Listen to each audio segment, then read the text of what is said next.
Hello दोस्तों, welcome to our channel law bucket. Law bucket में आपका स्वागत है।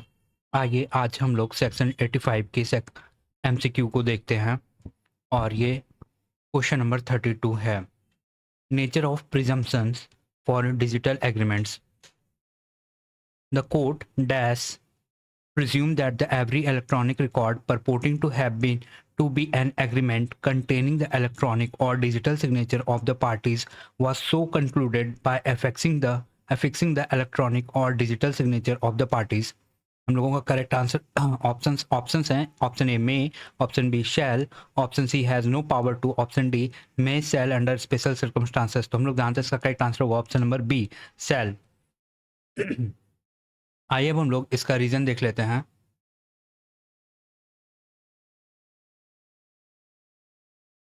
ये सेक्शन सेल प्रिज्यूम यूज करता है अगर डिजिटल कॉन्ट्रैक्ट पर दोनों पार्टीज के वैलिड इलेक्ट्रॉनिक या डिजिटल सिग्नेचर्स हैं तो कोर्ट ऑटोमेटिकली मानेगी कि पार्टीज ने उस कॉन्ट्रैक्ट को साइन और फाइनलाइज किया था।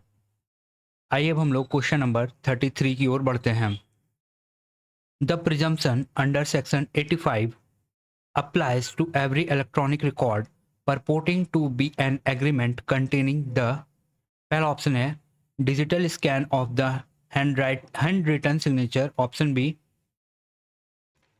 इलेक्ट्रॉनिक और digital signature of the parties, option C type name of the parties at the bottom of the email, option D biometric data of the witness. तो करेक्ट आंसर होगा इसका option B electronic और digital signature of the parties. तो आइए हम लोग इसका explanation देख लेते हैं। ये सेक्शन सिर्फ फॉर्मल ई एग्रीमेंट्स को प्रोटेक्ट करता है। सिर्फ टाइप नेम या स्कैन सिग्नेचर का इमेज काफ़ी नहीं है, इसके लिए लीगली रिकॉग्नाइज्ड इलेक्ट्रॉनिक या डिजिटल सिग्नेचर होना जरूरी है। आइए हम लोग अब सेक्शन 86 की एमसीक्यू की ओर बढ़ते हैं और हम लोगों का जो क्वेश्चन नंबर है ये question number 34, presumption of integrity for secure electronic records. Question ये है अब, in any proceeding involving a secure electronic record the court shall presume unless contrary is proved that पहला option A the secure electronic record was created by a government authority, option B the secure electronic record has not been altered since the specific point of time to which the secure status relates, option C the secure electronic record is completely infallible and cannot be challenged, option D the secure electronic record was encrypted using a 256 bit key। तो हम लोग जाने इसका correct answer होगा option number B the secure electronic record has not been altered since the specific point of time to which the secure status relates. आइए अब हम लोग इसका करेक्ट एक्सप्लेनेशन देख लेते हैं। अगर कोई इलेक्ट्रॉनिक रिकॉर्ड लॉ के अंडर सिक्योर डिक्लेयर किया गया है तो कोर्ट मानेगी कि सिक्योर स्टेटस मिलने के बाद उसमें कोई टेम्परिंग या मॉडिफिकेशन नहीं हुई है। अगर कोई बदलाव का क्लेम करेगा तो उसे ही प्रूफ करना होगा। आइए अब हम लोग क्वेश्चन नंबर 35 की ओर बढ़ते हैं। In any proceeding involving secure electronic signature the court shall presume unless the contrary is proved that, option A है the secure electronic signature is affixed by subscriber with intention of signing और approving the electronic record, option B the secure electronic signature was generated automatically by the system, option C the secure electronic signature is known to the public, option D the secure electronic signature was affixed under the duress or coercion। तो हम लोग जानते हैं इसका correct answer होगा option number A the secure electronic signature is affixed by subscriber with the intention of signing or approving the electronic record। आइए अब हम लोग इसका एक्सप्लेनेशन देख लेते हैं। अगर डॉक्यूमेंट पर सिक्योर डिजिटल सिग्नेचर है तो कोर्ट दो बातें मानेगी। पहला, सिग्नेचर उसी पर्सन ने लगा है और दूसरा, उसने डॉक्यूमेंट को अप्रूव या साइन करने की इंटेंशन से ही सिग्नेचर लगाया था। आइए अब हम लोग क्वेश्चन नंबर 36 की ओर बढ़ते हैं।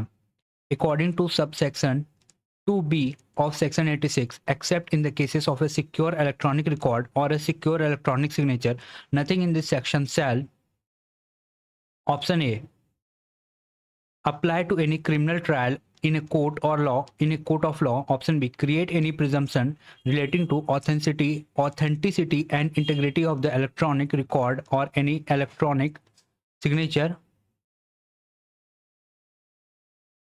Option B, validate any digital agreement made by the minors. Option D, allow the admission of oral admission regarding the electronic record. तो हम लोग जानते हैं इसका करेक्ट आंसर होगा option number B, create any presumption relating to authenticity and integrity of the electronic record or any electronic signature.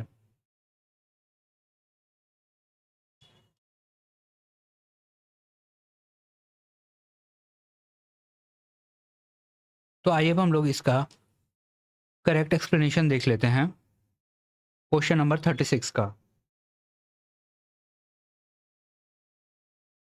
ये एक negative rule है। ऑटोमेटिक प्रिजम्पशन सिर्फ सिक्योर इलेक्ट्रॉनिक रिकॉर्ड्स और सिक्योर डिजिटल सिग्नेचर्स पर apply होता है।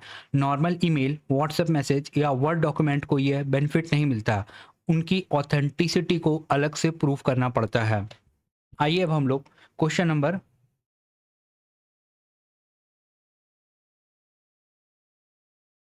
37 को देखते हैं। Section 87, The court shall presume, unless contrary is proved, that the information listed in an electronic signature certificate is, पहला option,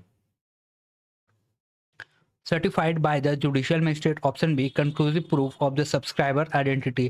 Option C, correct. Option D, admissible without any conditions. तो हम लोग जान रहे हैं इसका करेक्ट आंसर होगा option number C, correct.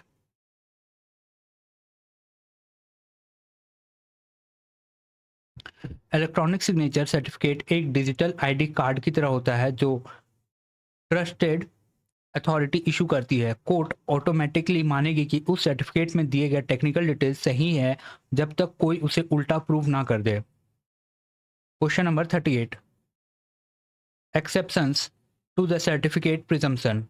The court shall presume that the information listed in electronic signature certificate is correct except for option A, information specified as subscriber information which has not been verified. Option B, the date and the time of the issuance of the certificate.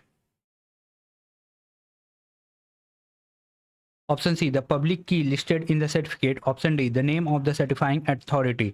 हम लोग जानते हैं इसका correct answer होगा option number A, information specified as subscriber information which has not been verified. आइए अब हम लोग इसका एक्सप्लेनेशन देख लेते हैं क्वेश्चन नंबर 38 का। अगर सर्टिफिकेट में क्लियरली लिखा है कि सब्सक्राइबर द्वारा की गई कुछ पर्सनल डिटेल्स वेरीफाई नहीं की गई है तो कोर्ट उन अनवेरीफाइड डिटेल्स को ऑटोमेटिकली करेक्ट नहीं मानेगी। आइए हम लोग क्वेश्चन नंबर 39 की ओर बढ़ते हैं। The presumption as to the correctness of information in electronic signature certificate applies if option A, the certificate was printed on a stamp paper. Option B, the certificate was accepted by the subscriber. Option C, the certificate is valid for a period exceeding 5 years. Option D, the certificate is stored on the government database. तो हम लोग जाने इसका correct answer होगा option number B, the certificate was accepted by the subscriber.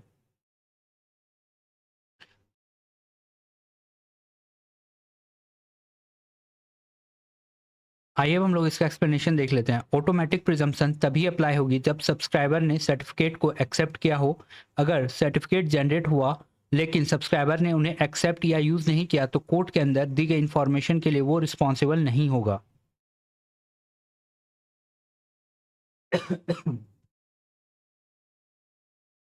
अब हम लोग section 88 का एमसीक्यू देखते हैं।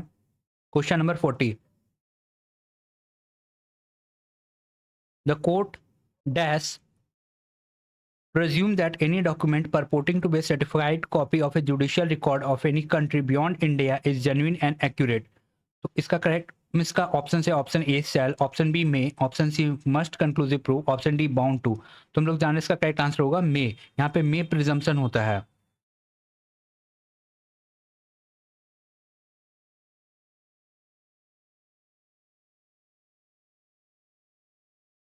यहाँ लैंग्वेज चेंज हो जाता है। इस सेक्शन में प्रिज्यूम हुआ है, इसका मतलब कोर्ट फॉरेन कोर्ट के रिकॉर्ड को ऑटोमेटिकली एक्सेप्ट करने के लिए बाउंड नहीं है। जज चाहे तो उसे जेन्युइन मान सकता है या एडिशनल प्रूफ भी मांग सकता है।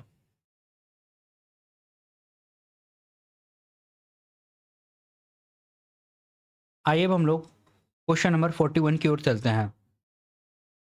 The court may presume a certified copy of the foreign judicial record is genuine and accurate if the document purport to be certified in any manner which is option A certified by any representative of the central government in or for such country to be the manner commonly in use in that country for the certification of the copies of judicial record. Option B countersigned by the Chief Justice of India. Option C notarized by a local foreign notary without any further diplomatic channel. Option D translated into official language of the Supreme Court of India. तुम लोग जानो इसका correct answer होगा option number A certified by the representative of the central government और for such country to the manner commonly in use in that country for the certification of the copies of judicial records.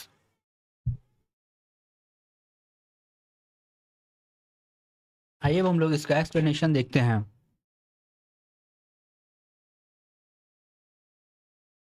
Indian courts को हर foreign country की certification laws का knowledge नहीं होता, इसलिए उस foreign country में posted Indian diplomat या representative को सर्टिफाई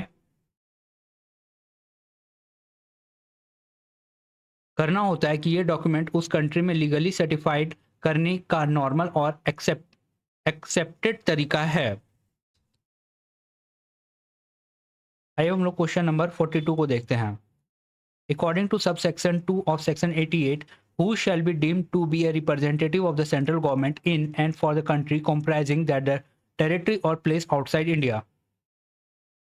ऑप्शन ए है any Indian citizen residing in that country. Option B a foreign advocate practising in that territory. Option C a officer who with respect to any territory और place outside India is a political agent therefor as defined in clause 43 of section 3 of the General Clauses Act 1897। Option D the governor of the nearest Indian state. तो हम लोग जान इसका correct answer होगा option number C an officer who with respect to any territory or place outside India is a political agent. आइए अब हम लोग इसका एक्सप्लेनेशन देख लेते हैं। अगर कोई इंडियन ऑफिशियली किसी फॉरेन टेरिटरी में पॉलिटिकल एजेंट के रूप में अपॉइंटेड है तो लॉ उसे उस रीजन के लिए सेंट्रल गवर्नमेंट का ऑफिशियल रिप्रेजेंटेटिव मानता है। इस सेक्शन के अंडर उसका सर्टिफिकेशन या स्टैम्प को पूरी तरह लीगल अथॉरिटी मिलती है। आइए अब हम लोग क्वेश्चन नंबर 43 की ओर बढ़ते हैं। The court dash presume that any book to which it may refer for information on the matters of public or general interest and any published map or chart was written and published by the person at the time and place by whom or at which it purports to have been written or published. Options हैं option A shall, option B may, option C must mandatory, option D cannot। हम लोग जान रहे हैं इसका correct answer होगा option number B. आइए हम लोग इसका एक्सप्लेनेशन देख लेते हैं। यहाँ भी मे प्रिज्यूम का रूल है। अगर कोर्ट किसी स्टैंडर्ड रेफरेंस बुक या पब्लिश्ड पब्लिकल मैप को यूज किसी जनरल फैक्ट को चेक करने के लिए करता है तो ये मान सकता है कि उस ई ऑथर ने लिखा था और कवर पे जो टाइम और प्लेस प्रिंटेड है वो सही है, लेकिन जज के लिए या कोर्ट के लिए ऐसा करना मैंडेटरी नहीं है। आइए हम लोग क्वेश्चन नंबर 44 की ओर बढ़ते हैं। The presumption under section 89 applies to any book to which the court may refer for information on पहला ऑप्शन है the matters of private dispute between two individuals, option B matters of public or general interest, option C confidential state secrets, option D trade secrets of a specific corporation। तो हम लोग जान रहे हैं इसका correct answer होगा option number B matters of public or general interest। आइए अब हम लोग इसका एक्सप्लेनेशन देख लेते हैं।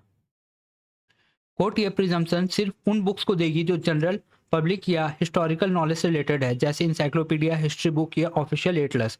यह private diaries, private company records या पर्सनल डिस्प्यूट से रिलेटेड डॉक्यूमेंट्स पर अप्लाई नहीं होता है। आइए अब हम लोग क्वेश्चन नंबर 45 की ओर बढ़ते हैं। The court dash presume that an electronic message forwarded by an originator through the electronic mail service to the addressee to whom the message purports to be addressed correspond with the message as fed in his computer for transmission। Options हैं option A shall, option B may, option C mandatory, option D is prohibited to. तो हम लोग जाने इसका correct answer होगा option number B में, the यहाँ पे मे प्रिजम्पशन होगा। यह सेक्शन ईमेल्स और डिजिटल मैसेज पर अप्लाई होता है। कोर्ट मान सकती है कि जो इनबॉक्स में जो ईमेल या मैसेज है वो एग्जैक्टली वही है जो सेंडर ने टाइप करके सेंड किया था, लेकिन क्योंकि इसमें मे प्रिज्यूम है तो कोर्ट अगर टेम्परिंग का डाउट करे तो टेक्निकल प्रूफ भी मांग सकती है।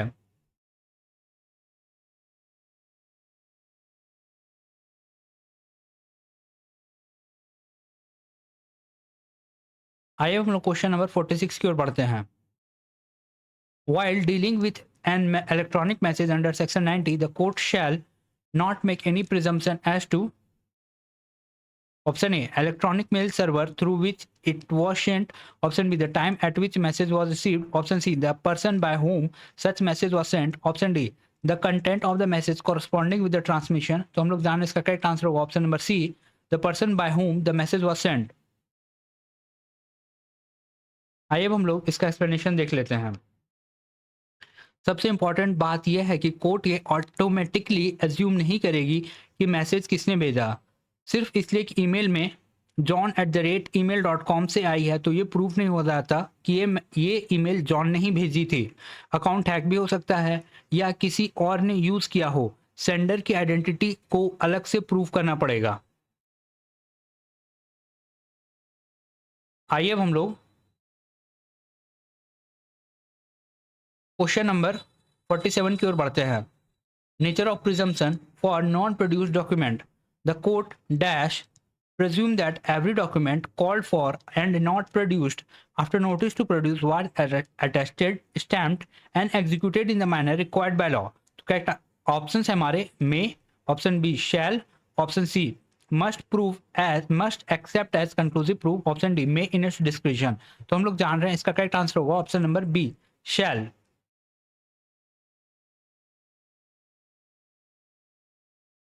ये सेक्शन सेल्फ प्रिज्यूम यूज करता है जिससे यह मैंडेटरी प्रिजम्पशन बन जाता है। अगर एक पार्टी दूसरे पार्टी को लीगली नोटिस देकर डॉक्यूमेंट्स प्रोड्यूस करने के लिए कहे और वो पार्टी डॉक्यूमेंट्स छिपा दे या प्रोड्यूस ना करे तो कोर्ट ऑटोमेटिकली मानेगी कि ये डॉक्यूमेंट लीगली प्रॉपर था, यानी प्रॉपरली साइन, स्टैम्प्ड और अटेस्टेड था। आइए हम लोग क्वेश्चन नंबर 48 की ओर बढ़ते हैं। The mandatory presumption under Section 91 applies to a document only if it was option A, lost or destroyed by an act of God, option B, registered under Indian Registration Act, option C, called for and not produced after notice to produce, option D, certified by notary public। तो हम लोग जान रहे हैं इसका correct answer होगा option number C, called for and not produced after notice to produce। आइए अब हम लोग इसका एक्सप्लेनेशन देख लेते हैं।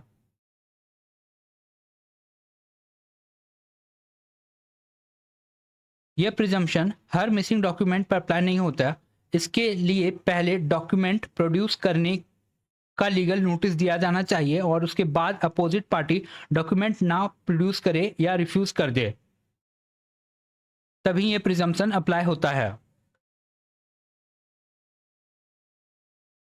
आइए हम लोग क्वेश्चन नंबर 49 की ओर बढ़ते हैं। When a document is called for and not produced after notice, the court shall presume that it was option A, attested, stamped and executed in the manner required by law, option B, written by the plaintiff and signed by the defendant, option C, fraudulent and void from its inception, option D, registered and kept in the proper custody। तो हम लोग जान इसका correct answer होगा option number A, attested, stamped and executed in the manner required by law.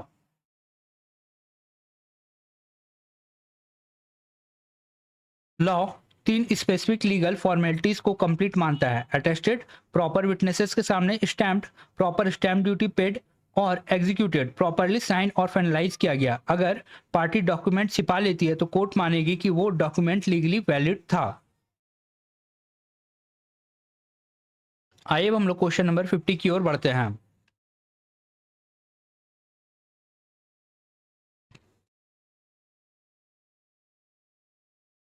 Nature of presumption for 30-year-old document. Question: when any document purporting to or proved to be 30 years old is produced from proper custody, the court dash presume its detail as provided under section 92। पहला option है cell, दूसरा option है मे, तीसरा option है must accept as conclusive proof, चौथा option है bound to. तो हम लोग जान रहे हैं इसका करेक्ट आंसर होगा option number B, may presume. आइए अब हम लोग इसका एक्सप्लेनेशन देख लेते हैं। ये सेक्शन में मे प्रिज्यूम यूज करता है अगर डॉक्यूमेंट 30 साल पुराना है और वो प्रॉपर कस्टडी से आया है, तब भी जज उसे ऑटोमेटिकली एक्सेप्ट करने के लिए बाउंड नहीं है। अगर डॉक्यूमेंट सस्पिशियस लगे तो एडिशनल एविडेंस मांगा जा सकता है। Question number 51, under section 92 the court may presume that the signature and every other part of such document which purports to be in the handwriting of any particular person, option A, is a forgery unless certified by an expert, option B, is in that person's handwriting, option C, is verified by the registrar of the document, option D, is deemed to be a digital thumb impression। तो हम लोग जान लें इसका correct answer होगा option number B, is in that person's handwriting.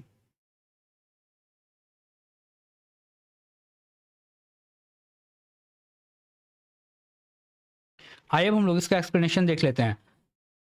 30 साल पुराने document के विटनेस को ढूंढना बहुत मुश्किल होता है क्योंकि वो मिल भी ना सके या उनकी डेथ हो चुकी हो। इसलिए लॉ कोर्ट को यह अलाउ करता है कि ये डॉक्यूमेंट पर जो हैंडराइटिंग या सिग्नेचर है उसे जेन्युइन मान सके।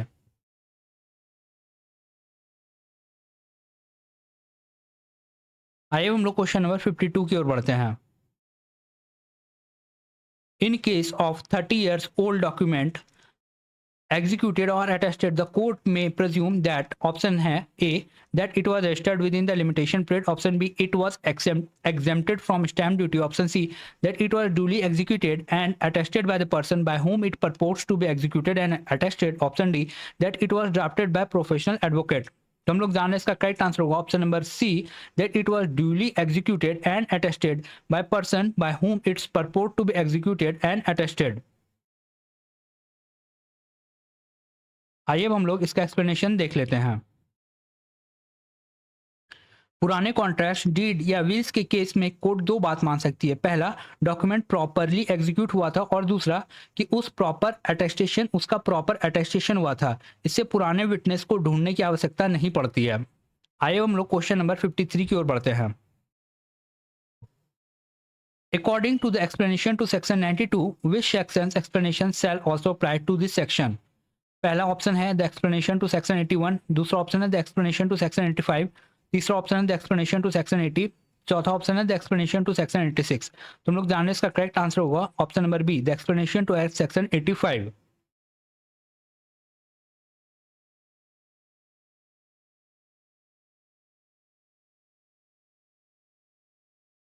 सेक्शन 92, आइए हम लोग इसका एक्सप्लेनेशन देखते हैं।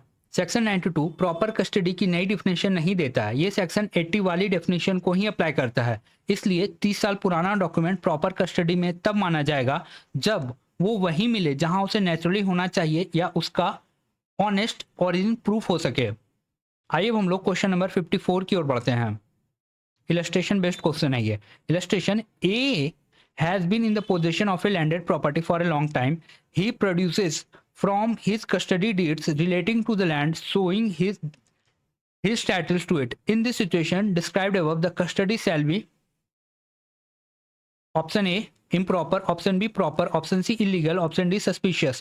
तो जो करेक्ट आंसर होगा ऑप्शन नंबर बी, वो प्रॉपर कस्टडी होगा।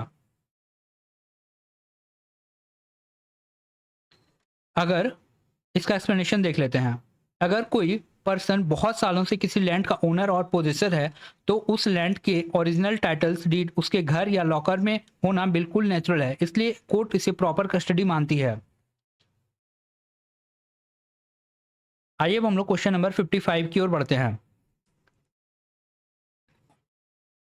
B, illustration B, A produces a deed relating to the landed property of which he is the mortgagee. The mortgager is in the possession.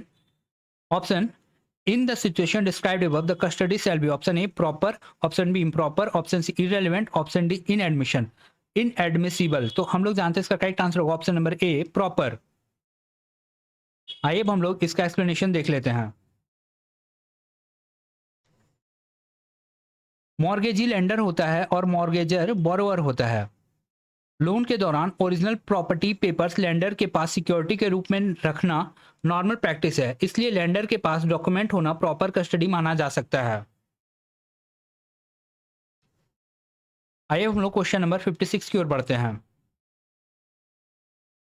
A connection of B produces deed relating to lands in B's possession which were deposited with him by B for safe custody. In the situation described above, the custody shall be option A improper, option B unlawful, option C proper, option D negligible. तो correct answer होगा option number B, option number C proper. आइए अब हम लोग इसका explanation देख लेते हैं। ए कनेक्शन ऑफ बी का मतलब है कि बी का रिलेटिव या ट्रस्टेड एसोसिएट अगर बी अपने इंपॉर्टेंट डॉक्यूमेंट्स किसी ट्रस्टेड रिलेटिव के पास सेफ कीपिंग के लिए रखता है तो कोर्ट इस पर भी प्रॉपर कस्टडी मान सकती है, क्योंकि इसका ऑनेस्ट एक्सप्लेनेशन ये है। आइए अब हम लोग क्वेश्चन नंबर 57 की ओर बढ़ते हैं। The presumption under section 93 applies to any electronic record purporting or proved to be option A 30 years old, option B 5 years old, option C 25 years old, option D 10 years old। तो हम लोग जानते हैं इसका करेक्ट आंसर होगा option number B 5 years old।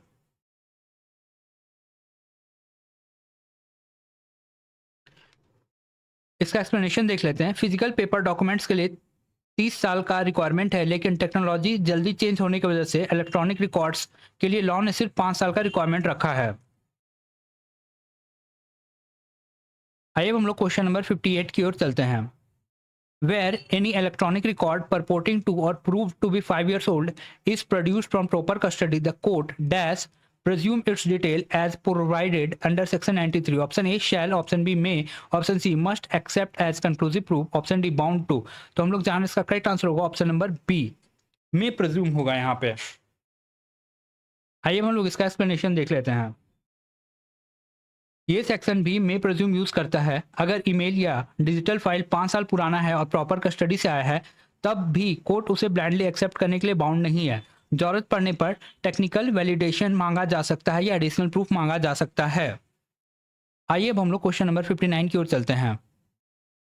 Under section 93, when a 5-year-old electronic record is produced from proper custody, the court may presume that the electronic signature which purports to be electronic signature of any particular person, option A, was generated by government algorithm, was so affixed by him or any person authorized by him in this behalf, option C, is an unverified copy of a physical signature, option D, is null and void due to lapse of time। तो हम लोग जान रहे हैं इसका correct answer होगा option number B was so affixed by him or any person authorized by him in this behalf। आइए अब हम लोग इसका एक्सप्लेनेशन देख लेते हैं। अगर 5 साल पुराना डिजिटल कॉन्ट्रैक्ट प्रोड्यूस किया जाता है तो पुराने डिवाइस या डिजिटल लॉक्स को रिट्रीव करना मुश्किल हो जाता है, इसलिए कोर्ट मान सकती है कि उस डिजिटल सिग्नेचर को उसके ओनर या ऑथराइज्ड पर्सन ने ही लगाया होगा। आइए हम लोग क्वेश्चन नंबर 60 की ओर बढ़ते हैं। According to the explanation of section 93, which section's explanation shall also apply to this section? Option A, the explanation as to section 80, option B, the explanation as to section 92, option C, the explanation as to section 81, option D, the explanation as to section 86। तो जानते हैं हम लोग correct answer इसका होगा option C, the explanation as to section 81। आइए अब हम लोग इसका एक्सप्लेनेशन देख लेते हैं। सेक्शन 93 डिजिटल एविडेंस से रिलेटेड है। यह फिजिकल डॉक्यूमेंट्स वाले कस्टडी रूल्स अप्लाई नहीं करता है, बल्कि क्लियरली लॉ ये कहता है कि सेक्शन 81 का एक्सप्लेनेशन यहाँ भी अप्लाई होगा। इसलिए 5 साल पुराना डिजिटल रिकॉर्ड प्रॉपर कस्टडी में तब माना जाएगा जब वो सही सर्वर या सिस्टम में ऑथराइज्ड एडमिनिस्ट्रेटर के कंट्रोल में हो या उसका ऑनेस्ट और लॉफुल ओरिजिन प्रूफ हो सके। तो थैंक यू गाइज, हम लोगों का सेक्शन 93 तक का जो एमसीक्यू है इस वीडियो में कंप्लीट हो चुका है, और जो सेक्शन 94 से हम लोगों का जो एमसीक्यू होगा वो नेक्स्ट वीडियो में होगा। तो वीडियो में यहाँ तक बने रहने के लिए बहुत बहुत धन्यवाद। तो कीप वॉचिंग, कीप लर्निंग।